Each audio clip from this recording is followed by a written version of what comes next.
ভাগ্য, কত সুন্দর শব্দ এই ভাগ্য। কিন্তু যতটা সুন্দর ঠিক ততটাই রহস্যময় এই শব্দ। কখন কি হবে কেউ জানে না। লোকে বলে যে ভাগ্যে যা লেখা আছে তার চেয়ে বেশি কিছুই পাওয়া যায় না, তার চেয়ে কমও কিছুই পাওয়া যায় না। নিয়তির যা রচনা তা কখনো মোছা যায় না।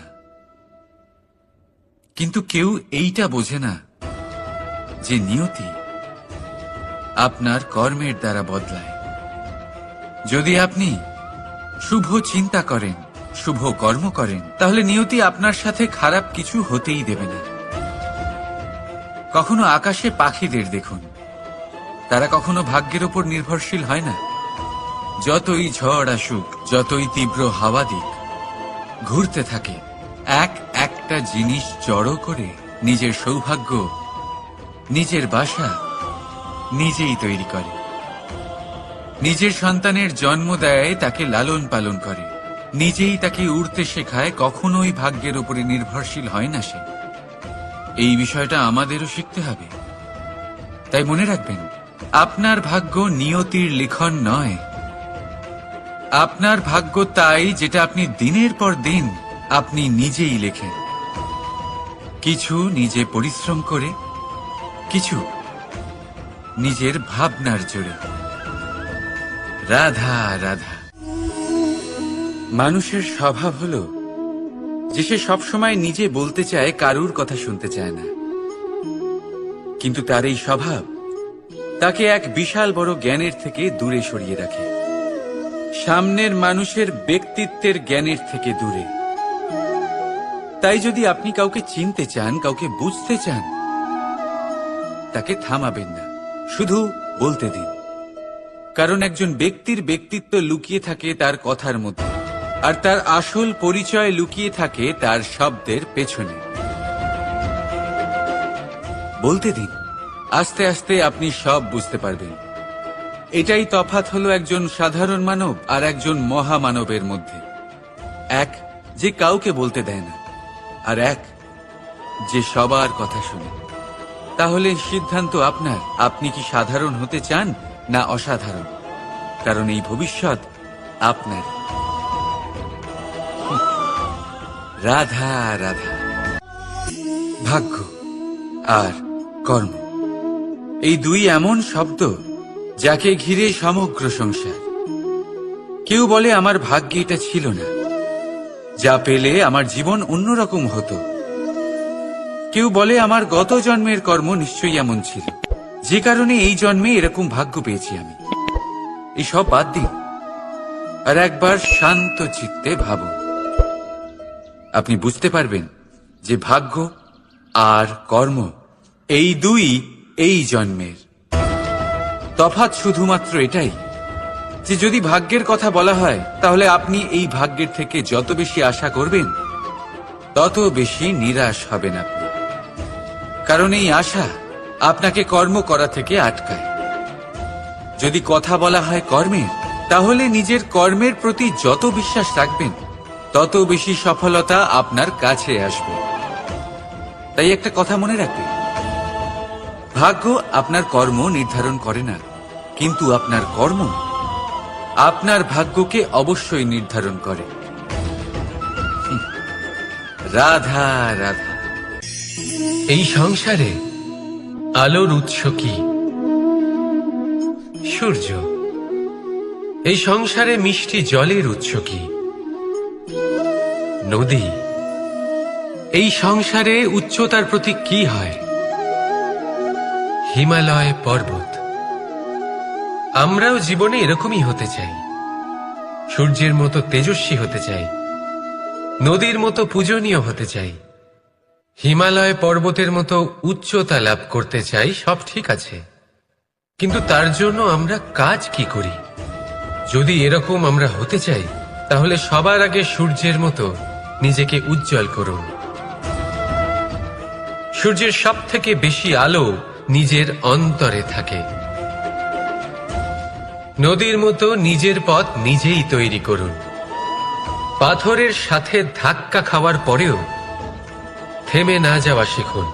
হিমালয় পর্বতের মতো উচ্চতা লাভ করতে হলে সেটার মতো অটল থাকতে শিখুন। একটা কথা অবশ্যই মনে রাখবেন, নিজেকে জ্বালাবেন তবেই সংসারকে আলোকিত করতে পারবেন। রাধা রাধা। প্রতীক্ষা, প্রয়াস, এই দুই জীবনের অভিন্ন অঙ্গ। দেখতে গেলে আমরা জীবনে কারোর না কারোর প্রতীক্ষা অবশ্যই করি। সে কোনো ব্যক্তি হোক বা সময় হোক বা কোনো ভাবনা, সবকিছুই হতে পারে। আর দেখতে গেলে সব সময় কেউ না কেউ কিছু প্রয়াসও করে চলেছে। যেমন সাফল্য আসার প্রতীক্ষা, বিফলতা যাতে না আসে তার জন্য প্রয়াস, সুখ আসার প্রতীক্ষা, দুঃখ যাতে না আসে তার জন্য প্রয়াস।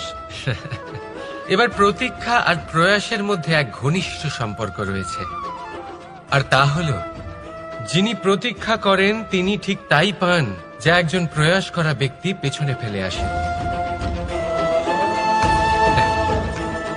তাই প্রতীক্ষা নয়, প্রয়াস করুন। এই প্রয়াসের মধ্যেই সুখের চাবিকাঠি রয়েছে। রাধা রাধা। মানুষ কর্ম করেন। আমি বারংবার বলি যে ফলের আশা করবেন না। তাও মানুষ কোথাও না কোথাও নিজের কর্মের বদলে কোনো না কোনো ফলের আশা অবশ্যই রাখেন। কখনো তিনি সফল হন, কখনো অসফল। সেই জন্যই আমি বলি যে ফলের আশা কখনো রাখবেন না, কারণ সাফল্য বা অসফলতা মনের মধ্যে রাখলে কখনো কোনো লাভ হয় না। যদি সাফল্য মনের মধ্যে রাখেন তাহলে অহংকার জন্ম নেবে। যদি অসফলতা মনের মধ্যে রাখেন তাহলে এক হীনমন্যতায় আপনি ভুগবেন, যা দিয়ে কোনো শুভকর্ম হবে না। সেই জন্য শুধুই কর্ম করে যান, কর্মেই মগ্ন থাকুন। আর আসুন আমার সাথে ভালোবেসে বলুন, রাধা রাধা। বন্ধু আর শত্রু, প্রত্যেকের জীবনের একটা বড় অংশ এর উপরে নির্ভরশীল হয়ে থাকে। আপনার জীবনে সফলতা আর অসফলতাও এর উপরে নির্ভরশীল। কিন্তু এই বন্ধু এবং শত্রুদের খুঁজে পাওয়ার জন্য আপনাদের বাইরে যাওয়ার প্রয়োজন নেই, কারণ এরা স্বয়ং আপনার ভেতরেই আছে। আপনি যদি বিনম্র থাকেন, যদি আপনি নিরন্তর প্রয়াস করতে পারেন, তাহলে আপনার কোনো বন্ধুর প্রয়োজন নেই।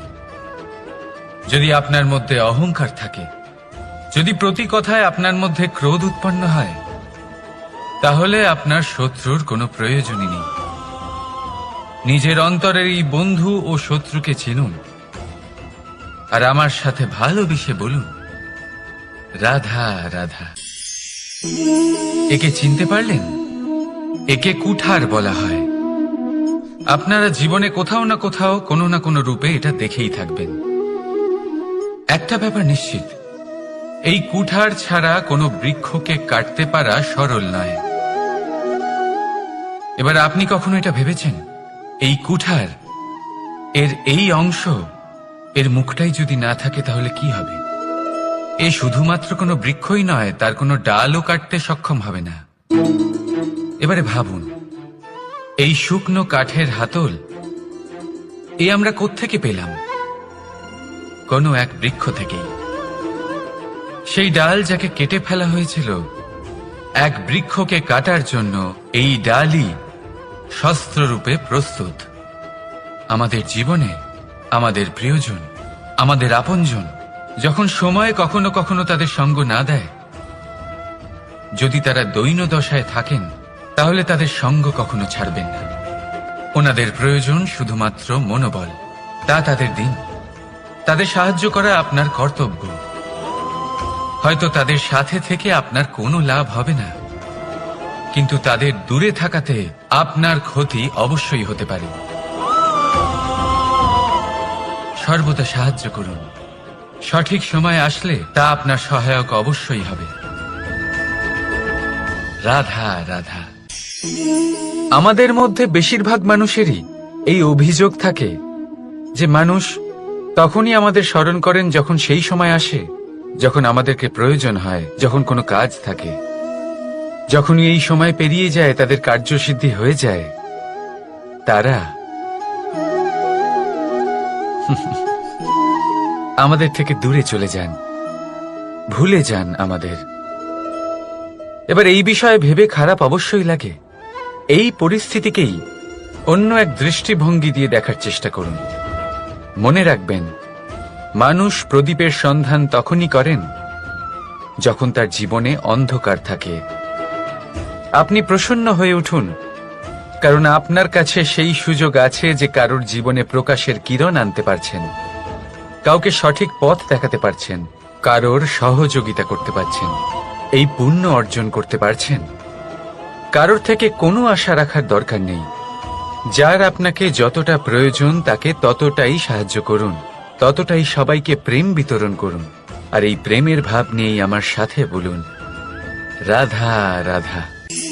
এটা সেই নৌকার প্রতিরূপ যা আমাদের নদী পার করায়। এবার বিষয়টা একটু ভেবে দেখুন। সেই বিশাল নৌকা যা আমাদের নদী পার করায়, সেটার নির্মাণ নদীতে নয়, ডাঙায় হয়। আর যদি আমরা এটাকে নদী অবধি পৌঁছতে চাই, তাহলে আমাদের দরকার পড়ে কোনো গরুর গাড়ির অথবা ঘোড়ার গাড়ির। তার সাহায্যে একে বহন করা হয়। এবার পথে যদি কোনো জলধারা আসে, কোনো নদী আসে, আর সেটাকে পার করতে হয়, তাহলে তখন সেই নৌকার ওপরে গাড়ি রাখা হয়, তারপর তাকে পার করা হয়। অর্থাৎ এই যাত্রা দুজনের সংযোগ ছাড়া সম্পূর্ণ হতেই পারবে না। সেই জন্যই এই প্রবাদ আছে, কখনো নৌকা তো কখনো গাড়ি। আমাদের সম্পর্কের মধ্যে অতি আবশ্যক, আমাদের সম্পর্কের মধ্যে অত্যন্ত গুরুত্বপূর্ণ হল সংযোগ। সবসময় একসাথে চলা, সংযোগ স্থাপন করা। সবসময় সুখী থাকবেন। রাধা রাধা। পুস্তক, পুস্তক থেকে আমরা কি না শিখতে পারি। জ্ঞান হোক, বিজ্ঞান হোক, ইতিহাস হোক, সব শিখতে পারি। কথায় আছে, একটা ভালো পুস্তক, একটা ভালো গ্রন্থ পাওয়া তা 100 ভালো বন্ধু পাওয়ার সমান। কিন্তু যদি একটা ভালো বন্ধু পাওয়া যায়, তাহলে তা গোটা গ্রন্থাগারের সমতুল্য। সে আপনাকে কর্মের বিষয়ে জ্ঞান দেয়, সাফল্যের রসায়ন শিক্ষা দেয়। সে আপনাকে ইতিহাসে অমর করে রাখবে। শুধু তাই নয়, সে আপনাকে শুধু পথই দেখাবে না, সেই পথে আপনার সাথে সঙ্গী হয়ে চলবে সে। সেই জন্য জীবনে যদি কোনো ভালো বন্ধুকে পাশে পান, তাহলে তাকে আপন করে রাখবেন, তাকে সামলে রাখবেন। জীবন সহজ হয়ে যাবে। রাধা রাধা। বর্ষা ঋতু শুরু হলেই পাখিদের মধ্যে চাঞ্চল্য বেড়ে যায়। আর সেটা হবে নাই বা কেন? বাসা ভেঙে যায়, বৃক্ষ ভেঙে পড়ে। প্রত্যেক পাখি তার থাকার জন্য একটা নতুন জায়গার, একটা ছায়ার, একটা ছাদের খোঁজে থাকে। শুধু একটা পাখি এসব কিছুই করে না। না তো তার এসব সমস্যা নিয়ে কোনো চিন্তা থাকে, না কোনো দরকার পড়ে। আর সেই পাখি হলো বাজ। সেই সব সমস্ত ছোটখাটো সমস্যার থেকে অনেক দূরে ওপরে উড়ে বেড়ায়, মেঘের থেকেও অনেক উঁচুতে। তাই এই সব ছোটখাটো সমস্যা যা আপনার জীবনে এসে থাকে, এই সব নিজের চারপাশকে ঘিরতে দেবেন না। নিজের চিন্তা ভাবনাকে অনেক উঁচুতে রাখুন। আপনার সমস্ত সমস্যা নিজে থেকেই নিচে চলে আসবে। রাধা রাধা। কোনো ব্যক্তির ব্যক্তিত্ব কিভাবে তৈরি হয়? আপনার কি মনে হয় যে ব্যক্তি জন্ম থেকে তার স্বভাব নিয়ে জন্মায়? নাকি আপনার মনে হয় যে এই প্রকৃতি ব্যক্তির জন্য তার নিয়তি রচনা করে? না, এরকম একেবারেই হয় না। আমি আপনাকে বোঝাচ্ছি। যখনই বৃষ্টি পড়ে কোনো বিন্দুর দিকে দেখবেন। এবার এই বিন্দু যেখানে পড়ছে তার উপরে নির্ভর করছে তারপর কি হবে। যদি এই বিন্দু পড়ে কোনো ক্ষেতের ওপরে, তাহলে কোনো নতুন ফসলের জন্ম দেবে। যদি সে গরম কড়াইতে পড়ে, তাহলে বাষ্পীত হবে। যদি সে কোনো সাপের মুখের ভেতরে পড়ে, তাহলে বিষ তৈরি হবে। ঝিনুকের ভেতরে পড়লে মুক্ত তৈরি হবে। যদি কোনো পাতার ওপরে পড়ে তাহলে শিশির তৈরি হবে। একই বিন্দু, কিন্তু তার সঙ্গত তার ভবিষ্যৎ এবং ব্যক্তিত্ব নির্ধারণ করবে। এবার এটা তো শুধুমাত্র এক বিন্দু, তার কাজ হলো শুধুমাত্র পড়া। কোথায় সেটা সেও নির্ধারণ করতে পারে না। কিন্তু আপনি হলেন মানুষ। আপনি বাছাই করতে পারবেন যে আপনার সঙ্গী কারা হবে, কাদের সাথে আপনি মেলামেশা করে বড় হবেন। তাই তা ভালোভাবে করুন, কারণ এই নির্বাচন আপনার হাতে, কারণ এই জীবন আপনার, ভবিষ্যৎ আপনার। এবার আপনি মহান হতে চান কি না তার নির্ণয় আপনাকেই করতে হবে। আসুন আমার সাথে ভালোবেসে বলুন, রাধা রাধা। সূর্যের তাপ এতটাই প্রখর হয়, তা সমস্ত বনস্পতিকে শুষ্ক করে দেয়। পুকুর হোক, নদী হোক, সরোবর হোক, সমস্ত শুষ্ক হয়ে যায়। কিন্তু আপনি কখনো শুনেছেন সূর্যের তাপে সমুদ্র শুকিয়ে গেছে? এমন কখনোই হয় না। আর এর পেছনেই লুকিয়ে রয়েছে এক অমূল্য জীবনের শিক্ষা। সমুদ্রের মতো নিজেকে ধৈর্যশীল করে তুললে, নিজেকে সংযমী করে তুললে, সূর্যের তাপ আপনার কোনো ক্ষতি করতে পারবে না। আপনার অন্তর থেকে সেই তাপ বাষ্পায়িত হয়ে মেঘ তৈরি হয়ে সূর্যকে ঢেকে দেবে, আর তারপর হবে শুধু সাফল্যের বৃষ্টি। তাহলে আসুন আর আমার সাথে ধৈর্যের সাথে বলুন, রাধা রাধা। মানুষ অসুস্থ কেন হন? শারীরিক দুর্বলতার কারণে? না, মানুষ অসুস্থ হন তার মানসিকতার কারণে, তার বিবেকের কারণে, তার কর্মের কারণে, তার ক্রোধের কারণে। আর যখন কেউ সুস্থ হন, ঠিক হয়ে যান, তার মানে এটা নয় যে শুধু ওষুধের জন্য তিনি সুস্থ হয়েছেন। না, এটা কারোর তার প্রতি প্রেমের প্রভাব, বিশ্বাসের প্রভাব, সম্বলের প্রভাব। শুধুমাত্র ওষুধ দিয়ে কিছুই হয় না। যদি মনে প্রেম থাকে, বিবেক থাকে, বিশ্বাস থাকে, সম্বল থাকে, তবেই সেই ওষুধ কাজ করতে পারে। তাই মনে রাখবেন, এই জীবন হলো অত্যন্ত ছোট। মনে প্রেম ভাব রাখুন, মিত্রতা করুন, শত্রুতা নয়। ভালোবাসুন, বিদ্বেষ নয়। আর এই ভালোবাসার সাথেই বলুন, রাধা রাধা।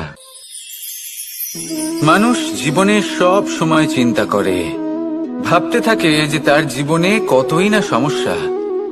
তারপরে নিজের আশেপাশে দেখে আর ভাবে যে সবাই কত প্রসন্ন, শুধু আমার জীবনেই সমস্যা আছে। কিন্তু বিষয়টা তা নয়। শুধু প্রত্যেক ব্যক্তিরই নয়, প্রত্যেক প্রাণীরও জীবনে সমস্যা আছে। এবার মানুষ একটা পাখিকে দেখে এটাই ভাবে যে এদের জীবন কতটা সহজ। কোনো দেশেরই সীমারেখা এদের ওপর লাগু হয় না। কোথায় থাকবে সেই নিয়েও কোনো ভাবনা নেই। কত শান্তির জীবন এদের। তারপর সে একটা পিঁপড়েকে দেখে আর এটা ভাবে, কি অসাধারণ, এদের তো সারা জীবনই মাটির উপরেই অতিবাহিত হয়, খাবারটাও মাটিতেই পেয়ে যায়। কি শান্তির জীবন এদের। কিন্তু যখন কোনো ঝড় আসে, তখন সবার আগে সেই পাখির বাসাটাই ঝড়ে ভেঙে যায়। এই পাখি যে শাখাতেই গিয়ে বসে পড়ুক, তাদের উপর সবসময় সংকট থাকে যে ওপর থেকে কোনো বড় পাখি এসে তাদের উপর প্রহার না করে, তারা নিজেদের প্রাণ না হারায়। আর যদি কথা বলি পিঁপড়েকে নিয়ে, এদের উপর সবসময় সংকট থাকে যে কোনোভাবে বাতাস বা জল এদের ভাসিয়ে না নিয়ে যায়, কোনো প্রাণী ওকে পা দিয়ে পিষে না দেয়, এই পিঁপড়ে পিষ্ট হয়ে না মারা যায়। দেখুন, সমস্যা প্রত্যেকের জীবনে রয়েছে, আর এই সমস্যা আসতেই থাকবে। এর অর্থ এটা নয় যে এই সমস্যার সম্মুখীন হওয়া যায় না, এর সমাধানও সম্ভব নয়। প্রত্যেক সমস্যার সমাধান অবশ্যই আছে, শুধু শান্ত মনে সেটা খুঁজে বের করতে হবে। তাহলে সেটাই করুন, প্রত্যেক সমস্যার সমাধান করতে থাকুন। যত সমাধান করবেন, জীবন আনন্দময় হয়ে উঠবে। যদি সমাধান না করেন, তাহলে আজীবন দুঃখই পেতে থাকবেন। আসুন আমার সাথে ভালোবেসে বলুন, রাধা রাধা। কর্ম, ধর্ম আর কর্তব্য, এই তিনটি একে অপরের সাথে জড়িত, আর অনেক সময় এই তিনটি পালন করতে করতে আমাদের সেই ব্যক্তির সামনে গিয়ে দাঁড়াতে হয়, তার বিরুদ্ধেই যেতে হয় যাকে আমরা সব থেকে বেশি ভালোবাসি। কিন্তু সেইখানে এই যুদ্ধ কোনো ব্যক্তিগত যুদ্ধ থাকে না, এ হলো কর্ম, ধর্ম আর কর্তব্যের যুদ্ধ। এটা সরল নয়, অত্যন্ত কঠিন হয় তার সম্মুখীন হওয়া যাকে আমরা সব থেকে বেশি সম্মান করি। কিন্তু আমাদের তো আমাদের ধর্মের পথে চলতেই হবে, কারণ আমরা কর্মবদ্ধ, কর্তব্যবদ্ধ, আর এটাই করা উচিত। শুধু এটুকু মনে রাখবেন, যদি আপনার উদ্দেশ্য শুভ হয়, আপনার ভাবনা শুভ হয়, আপনি যদি কর্ম, ধর্ম আর কর্তব্যের পথে অগ্রসর হন, তাহলে এই প্রক্রিয়াতে যদি আপনাকে আপনার আরাধ্যেরও সামনে দাঁড়াতে হয়, তাহলেও আপনার কোনো ক্ষতি হবে না। তাহলে আসুন আর আমার সাথে ভালোবেসে বলুন, রাধা রাধা। সাথী। সাথী এই শব্দটির ব্যাখ্যা কে কিভাবে করে? মিত্র, সখা, বন্ধু। কিন্তু অর্থ একটাই, তিনি যিনি আপনার সঙ্গী হন আর তিনি যার সাথী আপনি হন। এবার সব থেকে বড় প্রশ্ন হলো এটাই যে তিনি কে হতে পারেন যাকে আপনি আপনার সাথী বলে মেনে নিতে পারেন, নিজের সখা, নিজের মিত্র, নিজের বন্ধু মেনে নিতে পারেন।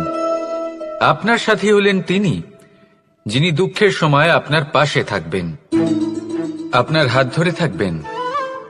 আপনার সাথী হলেন তিনি যার হাত আপনি নিজের সুখের দিনে ধরে থাকবেন।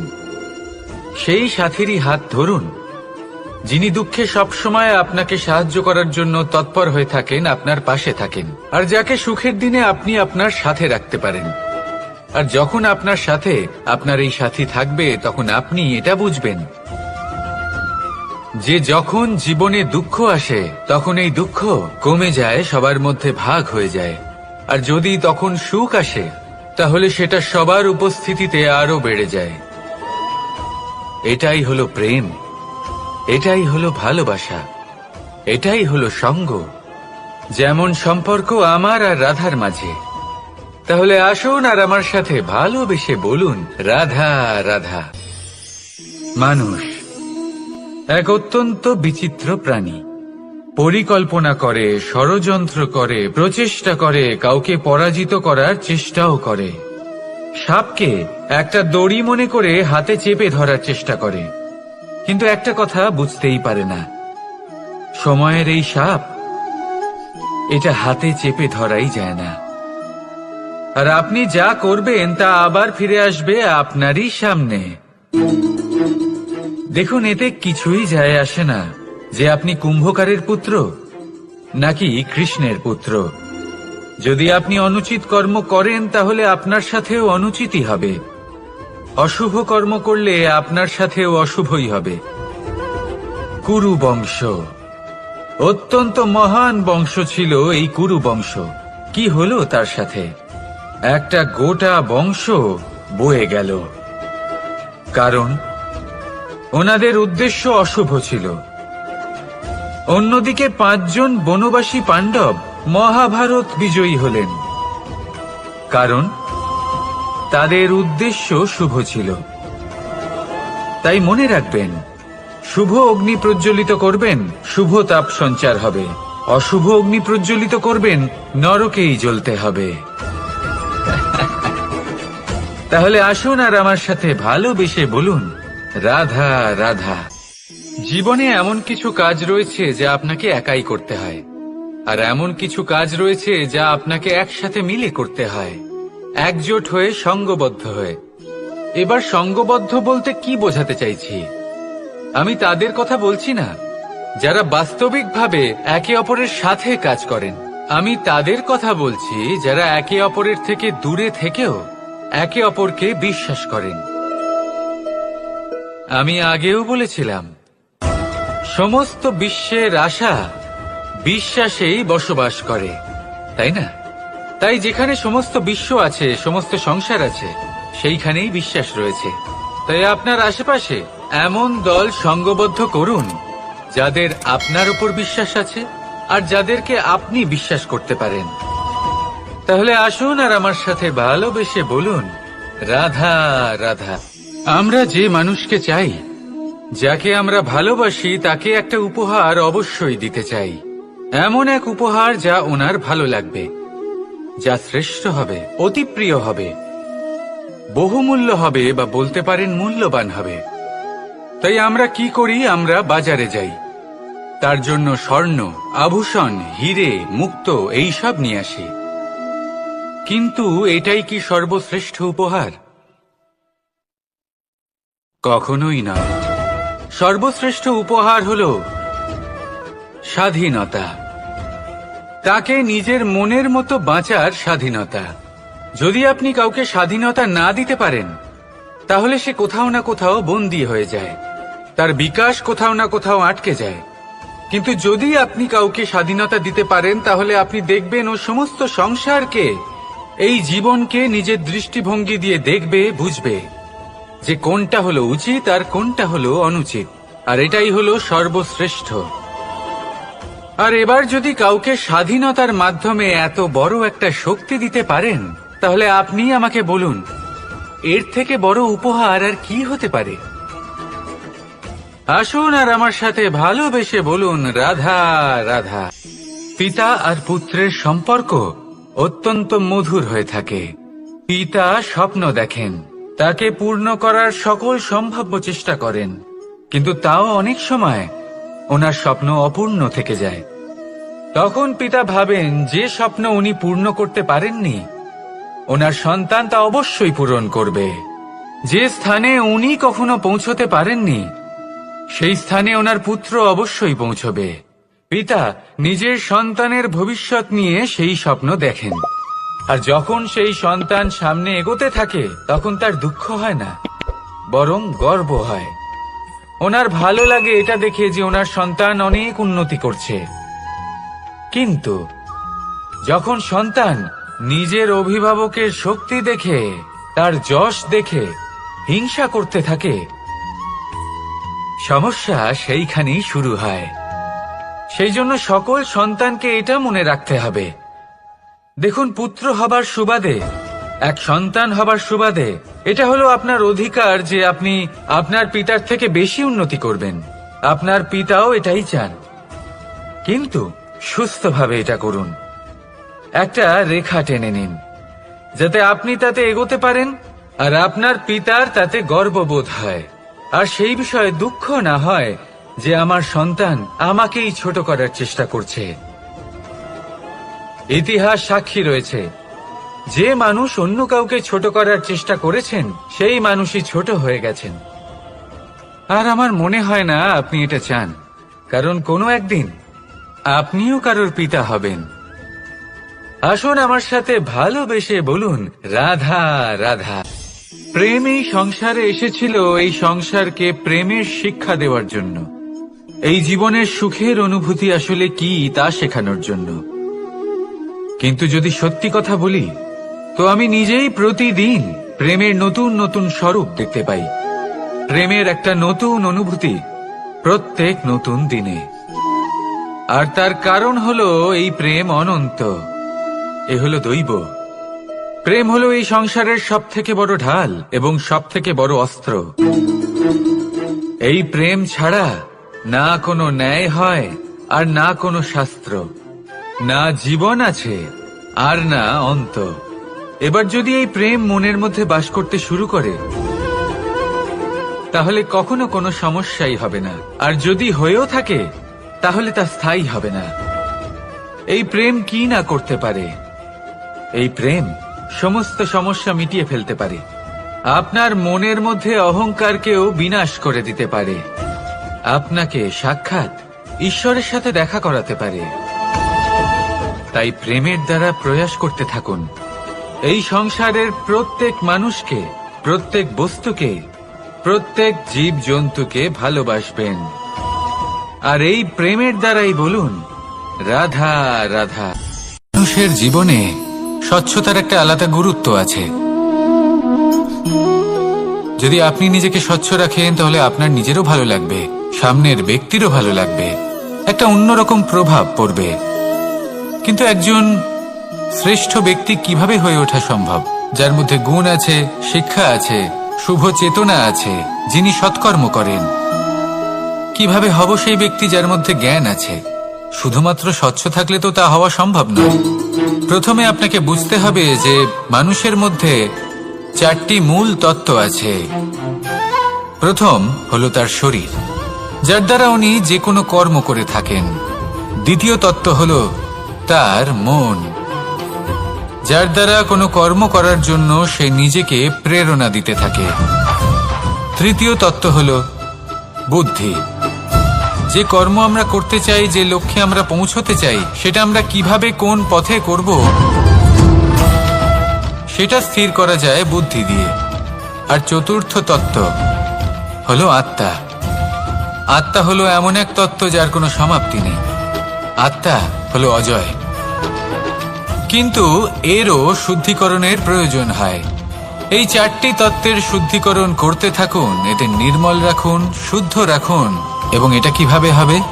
শুভ চেতনা দ্বারা, জ্ঞানের দ্বারা, এবং সবথেকে বেশি গুরুত্বপূর্ণ প্রেমের দ্বারা। আসুন আমার সাথে ভালোবেসে বলুন, রাধা রাধা। মানুষ তার জীবনে শিক্ষা এবং প্রেম এই দুই লাভ করে তার মাতা, পিতা এবং গুরুর কাছ থেকে। কিন্তু মানুষ সবথেকে বেশি ভালোবাসে নিজের মাতাকে, কারণ মাতা খুব নির্মল চিত্তে ভালোবাসে, শান্ত মনে আমাদের অন্তরে শক্তির সঞ্চার করে থাকেন, আমাদের উৎসাহ দেন, বলশালী করে তোলেন। ব্যাপারটা কিন্তু এমন নয় যে আমরা নিজেদের বাবা বা গুরুকে ভালোবাসি না, তাদেরকেও আমরা অত্যন্ত ভালোবাসি, শুধু ওনাদের কঠোর ব্যবহার দেখলে আমরা একটু ভয় পেয়ে যাই। এবার ওনাদের এই কঠোর ব্যবহার আমাদের ভালো না লাগলেও অত্যন্ত আবশ্যক, কারণ মাতার থেকে আমরা যে শক্তি লাভ করি তা যেন নিয়ন্ত্রণ হারিয়ে বিধ্বংসী না হয়ে ওঠে, আমরা যেন কোনো কুপথে না চলে যাই, আমরা কখনো যেন দোষ না করে ফেলি।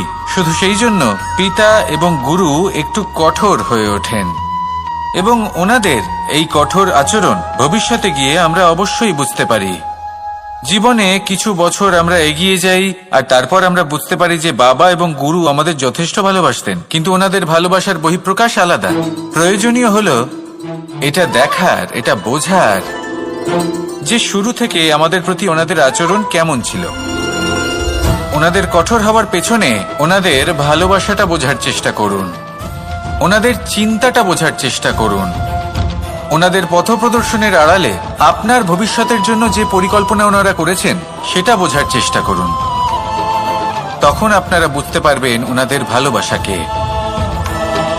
আপনার মনের মধ্যে আপনা থেকেই ওনাদের প্রতি সম্মান জেগে উঠবে। নিজের পিতা এবং নিজের গুরু এই দুজনের প্রতি কৃতজ্ঞতা প্রকাশ করুন আর আমার সাথে ভালোবেসে বলুন, রাধা রাধা। জীবন কিসের উপর নির্ভরশীল?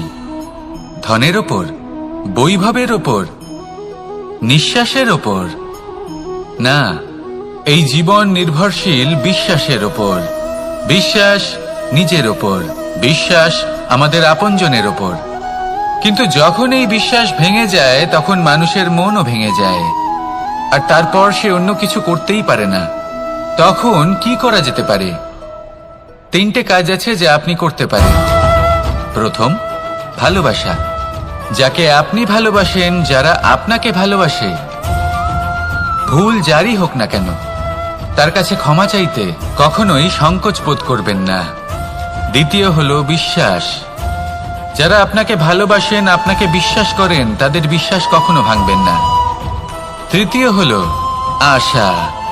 যারা আপনাকে ভালোবাসেন, আপনাকে বিশ্বাস করেন, তাদের আশা আপনার সাথে জড়িত, তাদের থেকে কখনো কিচ্ছু লুকোবেন না। এই 3টে কাজ করুন আর এই জীবন সুপ্রসন্ন হয়ে বলবে, রাধা রাধা। মানুষের জীবনে 2 ধরনের আবেগ থাকে যা চিরকাল তার সাথে বসবাস করে। প্রথম, স্বপ্ন। দ্বিতীয়, অজুহাত। মানুষ হাজার হাজার স্বপ্ন দেখতে পারে। আমাকে এই কাজ করতে হবে, আমাকে ওখানে ঘুরতে যেতে হবে, আমায় জীবনে এই অসম্ভব কাজ বাস্তবায়িত করে দেখাতে হবে, আদি ইত্যাদি। এবার ঠিক যেমন স্বপ্ন দেখেন সেইভাবে অজুহাতও খুঁজে নিয়ে আসেন। আমি এই স্বপ্ন পূরণ করতে পারলাম না, কারণ আমাকে কেউ সাহায্যই করল না, কারণ আমি দুর্বল হয়ে পড়েছিলাম, কারণ আমার কাছে সময়ই ছিল না, আদি ইত্যাদি। এবার সাফল্য এবং অসফলতার মাঝখানে এই ধরনের সংঘর্ষ হতে থাকে।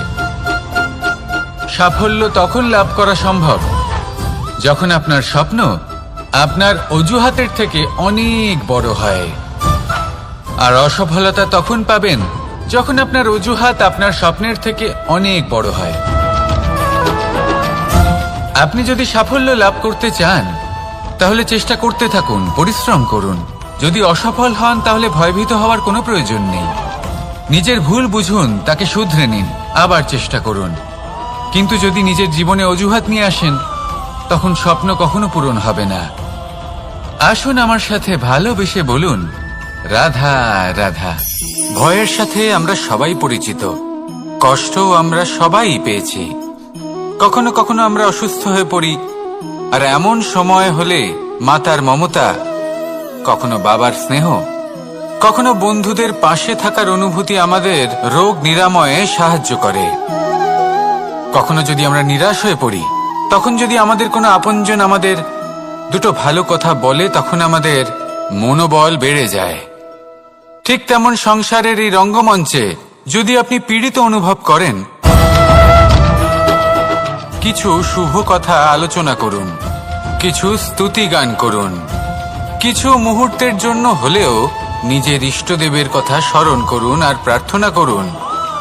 সাহস বাড়বে, শক্তিও বৃদ্ধি পাবে এবং সামনে এগিয়ে চলার পথও দেখতে পাবেন।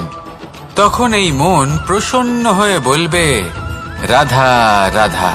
কখনো কখনো অন্ধকারের সাথে লড়াই করার জন্য আমরা প্রদীপ জ্বালাই। এতে প্রথমে সলতে রাখি, তারপর তেল ঢালি, তারপর আগুন জেলে এটা প্রজ্বলিত করি। তারপর একটা সময় আসে যখন এই প্রদীপ নিভে যায়। কারণটা কি? কারণ কি এটা যে প্রদীপের প্রকাশমান হওয়ার ক্ষমতা সমাপ্ত হয়েছে? না, এই যে আগুন আমরা দেখতে পাচ্ছি, এই আগুনের জন্য যে শক্তির প্রয়োজন হয় তা আসে এই তেল থেকে। যদি এই তেল সমাপ্ত হয়ে যায় তাহলে এই প্রকাশ তাও সমাপ্ত হয়ে যায়। আর আমাদের জীবনে এই তেল হলো আমাদের কর্ম, আর এই আগুন আর এর দ্বারা উৎপন্ন হওয়া প্রকাশ আমাদের ভাগ্য। যত আমাদের কর্ম ক্ষীণ হতে থাকবে, আমাদের ভাগ্য সৌভাগ্য কোথাও না কোথাও লুপ্ত হয়ে যাবে। যে উজ্জ্বল ভবিষ্যৎ আমরা চাইছি তা কখনো লাভ করতে পারবো না যদি কর্ম না করি। ঠিক যেমন তেল ছাড়া অগ্নি উৎপন্ন হয় না, তেমনি কর্ম ছাড়া সৌভাগ্য হয় না। আর যেমন কর্ম তেমন ভাগ্য। তাই সবসময় কর্ম করতে থাকুন, কর্ম করা থামাবেন না। আর আমার সাথে ভালোবেসে বলুন, রাধা রাধা। জীবনে তিনটি বিষয় আছে, তিনটি বস্তু আছে, তারা যেন আপনাকে কখনো বশে না করে নিতে পারে। প্রথম হলো ধন। ধন যতক্ষণ আপনি ব্যবহার করতে থাকেন, যতক্ষণ তা আপনার কাজে আসছে, ততক্ষণ ঠিক আছে, এই ধন আপনার কাছে অমৃত। কিন্তু যখন এই ধন আপনাকে ব্যবহার করতে শুরু করে, বুঝে যাবেন যে আপনার পতনের সময় শুরু হয়েছে। দ্বিতীয় বিষয়, ফেলে আসা অতীত। যাই করুন, আপনি অতীত পাল্টাতে পারবেন না, আর এই সত্যিটা আপনিও জানেন। কিন্তু তাও এর বশবর্তী আমরা হয়ে পড়ি। আর যখন তাই হয়, তখন এই সংসারে আমরা যেখানেই যাই না কেন, যত বড়ই সুখ লাভ করি না কেন, সেই সব আমাদের কাছে তিক্ত বলে মনে হয়। তৃতীয় বিষয়, আপনার আশেপাশের মানুষ ভিন্ন ভিন্ন ধরনের মানুষ হয়, যাদের চিন্তা ভাবনা এবং দৃষ্টিভঙ্গি ভিন্ন ভিন্ন প্রকারের। যদি এদের বশবর্তী আপনি হয়ে পড়েন, তাহলে কেউ বলবে এটা করো, এটা ভালো। কেউ বলবে এটা করো না, ওটা করো, ওটা ভালো কাজ। কেউ বলবে এই দুটোই করো না, অন্য কিছু করো। এই কথাগুলিতে আপনি এতটাই জড়িয়ে পড়বেন যে আপনি লক্ষ্যভ্রষ্ট হয়ে পড়বেন। তাই এই তিন বিষয় থেকে সাবধানে থাকবেন। যদি কোনো কিছু বশ করতে হয়, তাহলে আপনাকে বশ করতে হবে আপনার আজকে, নিজের বর্তমানকে। এটা খুব প্রয়োজনীয়। এটা ভাববেন যে এই সময়ের সদ্ব্যবহার আমি কিভাবে করব, সময়কে শাসন কিভাবে করব, ওই কর্ম কিভাবে করব যাতে ভবিষ্যতে কখনো আমার আফসোস না হয়, বরং এই সংসার আমাকে নিয়ে গর্ব করবে, সেই কর্ম করুন। আর যখন আপনি এটা শিখে নেবেন, তখন আপনি নিজেই নিজেকে প্রকৃত অর্থে ভাগ্যশালী করে তুলবেন। আসুন আমার সাথে ভালোবেসে বলুন, রাধা রাধা।